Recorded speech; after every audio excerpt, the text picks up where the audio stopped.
Hello friends. आज हम बात करने वाले हैं कि धातु और अधातु जो है वो कैसे अभिक्रिया करते हैं। और जब ये दोनों अभिक्रिया करते हैं तो इनसे जो है एक नए यौगिक बनते हैं जिनको हम आयनिक यौगिक बोलते हैं।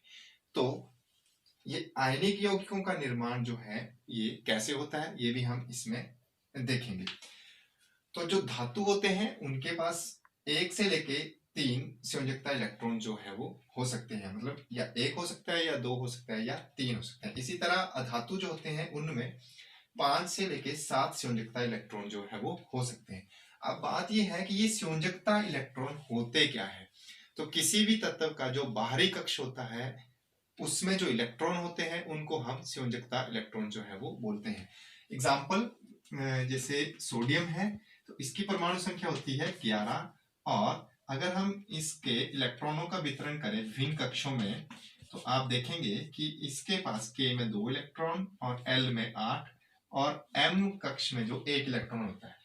तो जो अंतिम इलेक्ट्रॉन जिस कक्ष में जाता है वो कक्ष जो है वो संयोजकता कक्ष कहते हैं और उस संयोजकता कक्ष में जितने इलेक्ट्रॉन होते हैं वो जो होते हैं वो संयोजकता इलेक्ट्रॉन जो है वो होते हैं। अब बात ये आती है कि धातुओं के पास तो 1 से 3 संयोजकता इलेक्ट्रॉन है, अधातुओं के पास जो है वो 5 से 7 इलेक्ट्रॉन्स हैं। परंतु अगर हम उत्कृष्ट गैसों की बात करें तो उनके पास जो है आप देख रहे हैं हीलियम के पास 2 इलेक्ट्रॉन्स हैं और ये इसके जो है वो संयोजकता इलेक्ट्रॉन ही होंगे। परंतु ये जो है ये K कक्ष में ही है और K कक्ष में 2 ही इलेक्ट्रॉन आते हैं। इसी तरह नियोन के पास 8 संयोजकता इलेक्ट्रॉन है और आर्गन के पास भी जो है वो संयोजकता इलेक्ट्रॉन 8 ही है। तो यहाँ पर इंपॉर्टेंट बात क्या है कि ये जो संयोजकता इलेक्ट्रॉन 8 हैं दोनों के पास, तो ये जो है ये अष्टक को पूरा करते हैं क्योंकि एक अष्टक नियम होता है उसके अनुसार कि कोई भी तत्व जो है वो तब तक स्टेबल होता है जब उसके पास जो है संयोजकता कक्ष में जो है वो 8 इलेक्ट्रॉन होते हैं। तो यहाँ पर नियोन और आर्गोन के पास जो है वो 8 इलेक्ट्रॉन है और ना तो ये क्या करते हैं ना किसी को इलेक्ट्रॉन दे सकते हैं ना किसी से इलेक्ट्रॉन ले सकते हैं, इसलिए इन दोनों की अभिक्रियाशीलता जो होती है वो बहुत ही कम होती है। दूसरा मैंने हीलियम के बारे में पहले ही बता दिया कि इसके पास 2 इलेक्ट्रॉन है। ऐसा क्यों है? क्योंकि K कक्ष में है जो है वो 2 ही इलेक्ट्रॉन जो है वो आ सकते हैं। अब दूसरी बात यहाँ पर आप देख रहे हैं कि इनके पास जो है या तो इलेक्ट्रॉन ज्यादा है मींस या धातु है इनके पास संयोजकता इलेक्ट्रॉन 1 2 3 मतलब इनका भी अष्टक पूरा नहीं है और यहाँ पर अधातुओं के पास भी जो है 5 से 7 हो सकते हैं, मतलब इनका भी अष्टक जो है वो पूरा नहीं है। तो अब ये अपना अष्टक पूरा करने के लिए ये क्या करते हैं कि ये या तो इलेक्ट्रॉन दे सकते हैं या ये इलेक्ट्रॉन ले सकते हैं। अब इनमें से कौन इलेक्ट्रॉन दे सकता है कौन इलेक्ट्रॉन ले सकता है इसके बारे में हम देखते हैं। तो एग्जाम्पल के लिए मैं ले रहा हूं यहाँ पर NaCl मीन सोडियम क्लोराइड और इसको हम देखेंगे कि ये कैसे बनता है। सोडियम क्लोराइड का निर्माण और इसमें एक जो है वो तत्व सोडियम है, इसकी परमाणु संख्या मैंने पहले भी बताई थी 11 होती है। मींस इसके पास 2 8 और 1 इलेक्ट्रॉन्स, इसके बाहरी कक्ष में 1 इलेक्ट्रॉन है।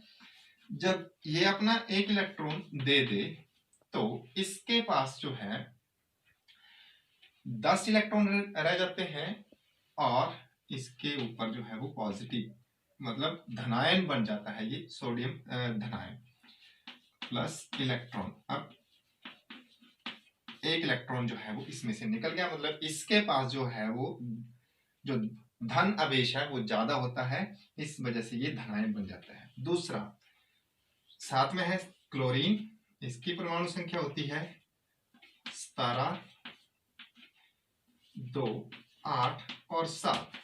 अब इसका जो संयोजकता इलेक्ट्रॉन्स है वो 7 है, मतलब इसका भी अष्टक पूरा नहीं है, तो ये 1 इलेक्ट्रॉन जो है वो ले लेता है और इसके पास जो है ये क्लोराइड ऋणायन बना देता है। ये जो है क्लोराइड ऋण आयन जो है ये बना देता है। अब इसके पास इलेक्ट्रॉन्स जो है वो पूरे हो जाते हैं। अब किस तरह से ये इलेक्ट्रॉन अपना देता है और ये इलेक्ट्रॉन लेता है, आइए इसको हम आगे देखते हैं। तो यहाँ पर मेरे पास है ये सोडियम, इसके पास अब देख रहे हैं एक इलेक्ट्रॉन जो था वो पड़ा हुआ था संयोजकता कक्ष में, और क्लोरीन के पास जो है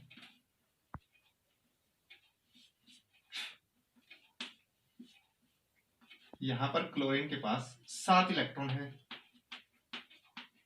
तो ये जो है सोडियम अपना इलेक्ट्रॉन जो है वो इसको दे देता है।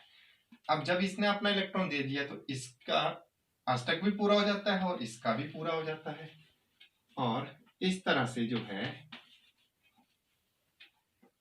इसके ऊपर पॉजिटिव मतलब धन आवेश और इसके ऊपर जो है इसने इलेक्ट्रॉन लिया था, इसके ऊपर जो है वो ऋण आवेश जो है वो आ जाता है। और इस तरह से जो है एक नया यौगिक का निर्माण होता है जिसको हम आयनिक यौगिक बोलते हैं, जो मैंने पहले भी बताया था। तो ये जो बना है आयनिक यौगिक। अब इनके बीच में आयनिक यौगिकों के बीच में एक नए अबंध का निर्माण होता है जिसको जो है वो आयनिक अबंध बोल देते हैं, आयनिक अबंध। और इन जो यौगिक होते हैं आयनिक यौगिक, इनको विद्युत या वैद्युत संयोजी यौगिक भी बोलते हैं, वैद्युत संयोजी यौगिक, इलेक्ट्रोवैलेंट कंपाउंड्स। एक और एग्जांपल लेते हैं हम इसी में, दूसरा एग्जांपल है इसका मैग्नीशियम क्लोराइड MgCl2। तो मैग्नीशियम परमाणु संख्या 12 2 8 2 दो इलेक्ट्रॉन दे देगा अपने, क्योंकि इसके पास 2 इलेक्ट्रॉन जो है वो संयोजकता कक्ष में है। जैसे ही 2 इलेक्ट्रॉन दे देगा तो ये जो है इसके ऊपर 2 पॉजिटिव आवेश जो है वो आ जाता है, और इसके पास जो है वो इलेक्ट्रॉन रह जाएंगे अभी 10, और यहाँ पर इसका जो अष्टक पूरा हो जाता है +2 इलेक्ट्रॉन्स। इसी तरह क्लोरीन प्लस इलेक्ट्रॉन, और ये बना जाता है Cl नेगेटिव 2 8 8। फिर से वैसे ही आप इसको बनाएंगे मैग्नीशियम, अब इसके पास 2 इलेक्ट्रॉन्स हैं। अब यहाँ पर एक बात देखने वाली है कि अब यहाँ पर जो है वो क्लोरीन जो है वो 2 है, तो हम इनको अलग अलग कर लेते हैं।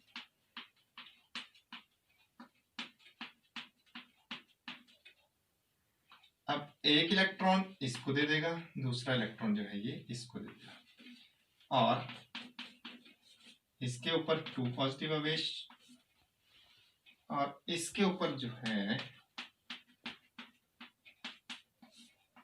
माइनस ऋण आवेश आ जाता है। और कितने क्लोरीन थे? 2। इस तरह से जो है वो इसका निर्माण हो जाता है मैग्नीशियम क्लोराइड का। तो बहुत ही सिंपल एग्जांपल है ये। एक और एग्जांपल, लास्ट एग्जांपल कर लेते हैं इसमें एग्जांपल है सोडियम ऑक्साइड का Na2O। तो सोडियम जो है अपना इलेक्ट्रॉन दे के धनायन बना देता है, क्योंकि इसके पास जो है वो एक इलेक्ट्रॉन संयोजकता इलेक्ट्रॉन है। जैसे ही अपना इलेक्ट्रॉन दे देगा, ये नियॉन के जो इलेक्ट्रॉनिक विन्यास है उसके बराबर हो जाता है, मतलब कि अपना इसका अष्टक जो है ये कंप्लीट हो जाता है। इसी तरह ऑक्सीजन परमाणु संख्या 8, ये 2 इलेक्ट्रॉन लेके जो है ये अपना स्टेप पूरा कर लेता है और इसके ऊपर 2 नेगेटिव मतलब 2 ऋण आवेश जो है वो आ जाता है। अब इसमें जो है वो ध्यान देने वाली बात है कि अब यहाँ पर सोडियम जो है वो उसके 2 परमाणु हैं, तो दोनों के पास अलग अलग एक इलेक्ट्रॉन है और यहाँ पर ऑक्सीजन के पास जो है वो 6 इलेक्ट्रॉन है।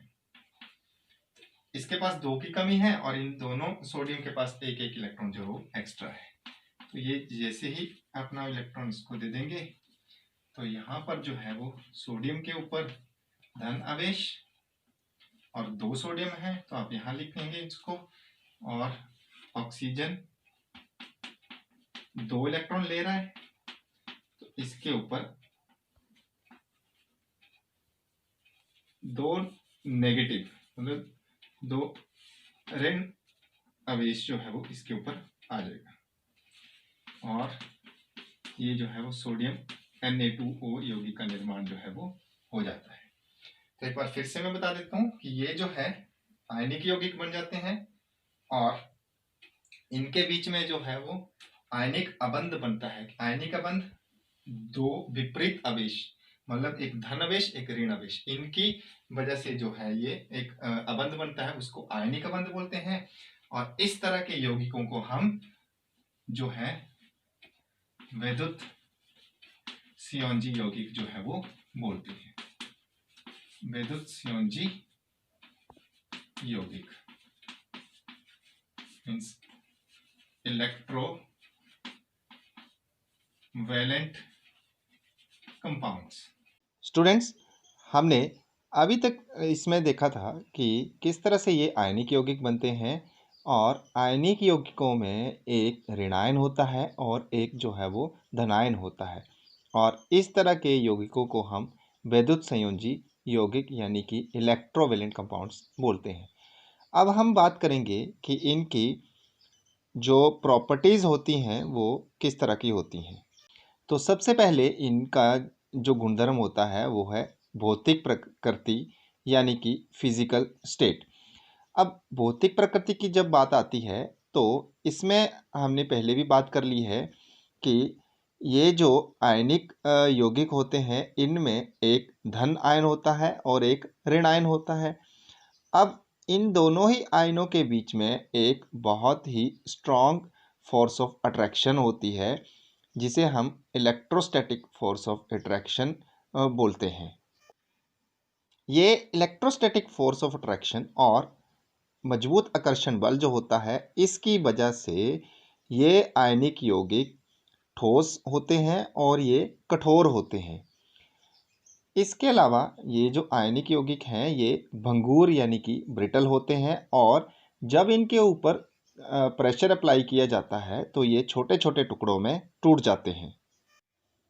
नेक्स्ट हम इनकी प्रॉपर्टी की बात करेंगे तो इनकी जो नेक्स्ट प्रॉपर्टी है वो है गलनांक एवं क्वथनांक। गलनांक यानी कि मेल्टिंग पॉइंट और क्वथनांक यानी कि बॉइलिंग पॉइंट।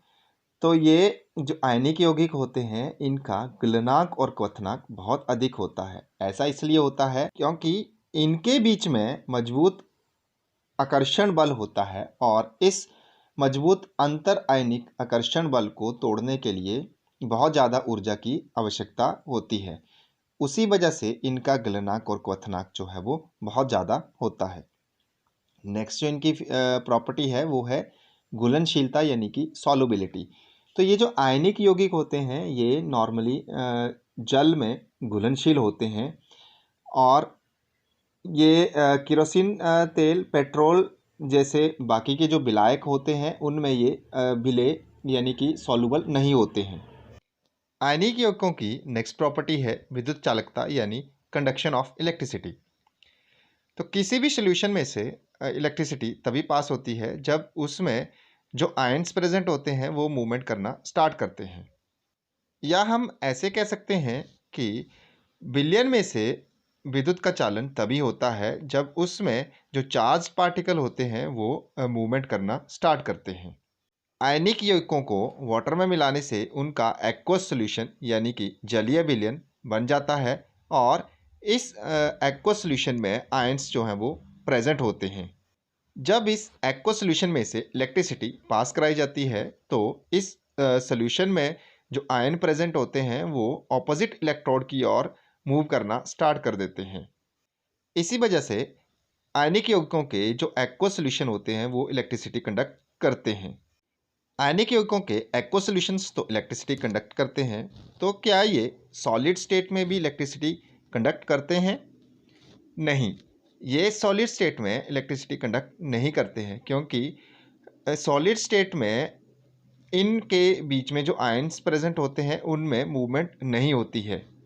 ऐसा इसलिए है क्योंकि सॉलिड स्टेट में इनका जो स्ट्रक्चर होता है वो कम्पैक्ट होता है, और जब आयंस ही मूवमेंट नहीं करेंगे तो इलेक्ट्रिसिटी भी उसमें से पास नहीं होगी। परंतु आयनिक यौगिकों को जब मोल्टन स्टेट यानी कि गलित अवस्था में लाया जाता है तो ये इलेक्ट्रिसिटी कंडक्ट करना स्टार्ट कर देते हैं।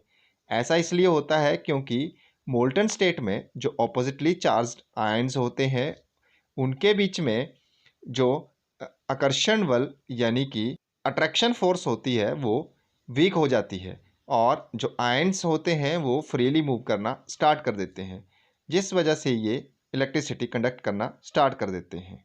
स्टूडेंट्स, ये सभी हमने बात की अभी आयनिक यौगिकों के गुणधर्म की। अब हम बात करेंगे सक्रियता श्रेणी यानी कि रिएक्टिविटी सीरीज की। सक्रियता श्रेणी क्या है? यह वह सूची है जिसमें धातुओं को उनकी घटती अभिक्रियाशीलता के क्रम में व्यवस्थित किया गया है। इस श्रेणी में जो सबसे अधिक अभिक्रियाशील धातुएं हैं उनको ऊपर रखा गया है, और जो सबसे कम अभिक्रियाशील धातुएं हैं उनको नीचे रखा गया है। अब ये कैसे पता चलता है कि कौन सी धातु सबसे ज़्यादा अभिक्रियाशील है और कौन सी धातु जो है वो सबसे कम अभिक्रियाशील है? तो जो धातुएं आसानी से इलेक्ट्रॉन लूज कर देती हैं या इलेक्ट्रॉन दे देती हैं उनको सबसे ज़्यादा अभिक्रियाशील धातुओं की श्रेणी में रखा गया है, और जो धातुएं इलेक्ट्रॉन आसानी से नहीं देती हैं उनको सबसे कम अभिक्रियाशील धातुओं की श्रेणी में रखा गया है। और उससे एक श्रेणी जो है हमें मिल रही है जिसे हम सक्रियता श्रेणी कहते हैं। इस श्रेणी में कौन कौन सी धातुएं हैं, आइए इन पे एक नज़र डालते हैं। इसमें आप देख पा रहे हैं potassium, sodium, calcium, magnesium, aluminium, zinc, iron, lead, hydrogen, copper, mercury, silver और गोल्ड। ये सभी धातुएं जो हैं वो मिलकर सक्रियता श्रेणी बनाती हैं। अब इस श्रेणी में एक बात ध्यान देने वाली है कि यहाँ पर हाइड्रोजन को भी इस श्रेणी में इंक्लूड किया गया है। ये मेटल नहीं है, फिर भी इस सीरीज में है। ऐसा क्यों है?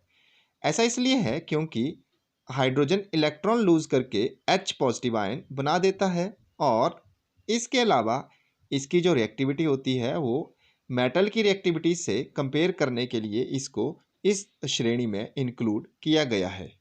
इस श्रेणी को आपने कैसे याद करना है, इसके लिए एक छोटा सा ट्रिक है। कालू नाम का माली आलू जरा फीके पकाता है, चलो हम आज आए पता करके। यहाँ पर कालू के यानी कि potassium, Na sodium, Ca calcium, इस तरह से सारे जो मेटल्स हैं इसके लिए स्पेसिफाई किया हुआ है, और आप इस ट्रिक के साथ इसको आसानी से याद कर सकते हैं। रिएक्टिविटी सीरीज़ के क्या क्या यूजेस हैं और इससे हमें क्या क्या इन्फॉर्मेशन मिलती है, अब हम इसकी बात करेंगे। तो सबसे पहले रिएक्टिविटी सीरीज़ में जो धातुएं सबसे ज़्यादा अभिक्रियाशील हैं उनको सबसे ऊपर रखा गया है, और जो सबसे कम अभिक्रियाशील हैं उनको सबसे नीचे रखा गया है। इसमें पोटाशियम सबसे ज़्यादा अभिक्रियाशील है, इसीलिए इसको सबसे ऊपर रखा है, और प्लेटिनम जो सबसे कम अभिक्रियाशील है उसको सबसे नीचे रखा गया है। इसका जो सेकंड यूज़ है जिससे हमें पता चलता है कि हाइड्रोजन से ऊपर सभी धातुएं बहुत ज़्यादा अभिक्रियाशील होती हैं, और ये जल और अम्लों में से हाइड्रोजन को विस्थापित कर देती हैं। इसके अलावा जो थर्ड इसका यूज़ है, हाइड्रोजन से नीचे कम अभिक्रियाशील वाली धातुएं हैं, और ये जल और अम्लों में से हाइड्रोजन को विस्थापित नहीं कर पाती हैं। इसका जो नेक्स्ट यूज़ है उसमें कि ज़्यादा रिएक्टिविटी वाली मेटल जो है वो सॉल्यूशन में से कम रिएक्टिव मेटल को विस्थापित कर देती है, यानी कि उस सॉल्यूशन में से उस धातु को वहाँ से हटा देती है। फॉर एग्जांपल, जब जिंक को कॉपर सल्फेट सॉल्यूशन में मिलाया जाता है तो जिंक धातु क्या करती है कि कॉपर सल्फेट सॉल्यूशन में से उस कॉपर को वहाँ से हटा देती है। ऐसा इसलिए होता है क्योंकि जिंक रिएक्टिविटी सीरीज में ऊपर है और इस वजह से वो कॉपर को वहाँ से हटा देती है। इसके अलावा रिएक्टिविटी सीरीज से हमें एक और इम्पॉर्टेंट इन्फॉर्मेशन मिलती है कि जो मेटल्स रिएक्टिविटी सीरीज में टॉप पर हैं वो बहुत ज़्यादा रिएक्टिव होती हैं और वो नेचर में फ्री नहीं मिलती हैं। इसके अलावा जो मेटल्स सीरीज़ में बॉटम यानी कि सबसे नीचे हैं वो बहुत कम रिएक्टिव होती हैं और वो नॉर्मली नेचर में फ्रीली पाई जाती हैं। For example gold. तो इस वीडियो में बस इतना ही। आगे की फर्दर अपडेट्स के लिए सब्सक्राइब करें साई मंत्रा। Thank you.